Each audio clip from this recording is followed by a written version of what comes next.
এই যে আমার টাকাগুলো এনেছো? এই নাও মা।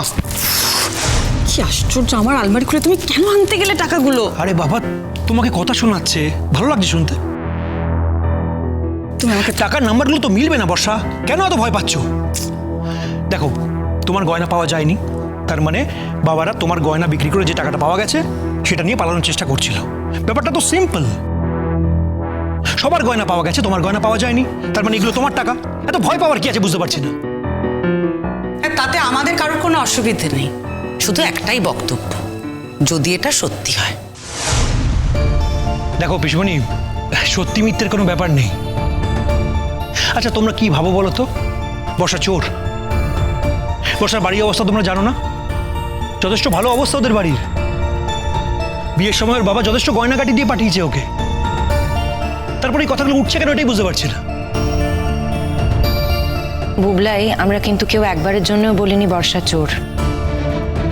আমরা শুধু টাকাগুলো মিলিয়ে দেখতে চেয়েছিলাম। আমারও তো এতগুলো টাকা খোয়া গেছে, তো এইটুকুন প্রশ্ন করব না? ঠিক আছে, দিয়ে দাও না, দেখিয়ে দাও না। উফ, তোমারই বা দেখাতে অসুবিধে কিসের? শোনো বড় ঠাম্মি, আমার না আত্মসম্মান বলে একটা বস্তু আছে। হ্যাঁ, এই যে তোমরা সবাই মিলে আমার টাকাগুলো দেখতে চাইছো কেন? আমাকে চোর ভাবছো বলেই তো।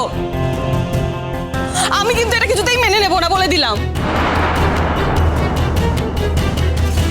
এই যে রুদ্র, তুমি যদি এখন টাকাগুলো দেখাও, আমি এই মুহূর্তে বাপের বাড়ি চলে যাব। কেন বাপের বাড়ি চলে যাবে কেন?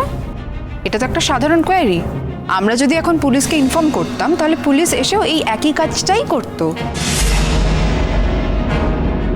তখন তুমি কি বলতে? পুলিশ তো সন্দেহ করতো। তুমি যে এই কীর্তিটা করোনি, তার কি মানে? হ্যাঁ, তো যদি পুলিশ আসে তাহলে আমাকেও সার্চ করবে। ইনফ্যাক্ট এখনই সার্চ করতে পারো।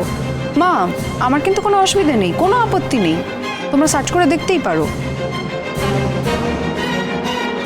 আমি তো ঘর থেকে বেরোই না, ঘরের মধ্যেই থাকি, সুতরাং আমি যদি কিছু নিয়ে থাকি তাহলে সেটা বাড়িতেই থাকবে।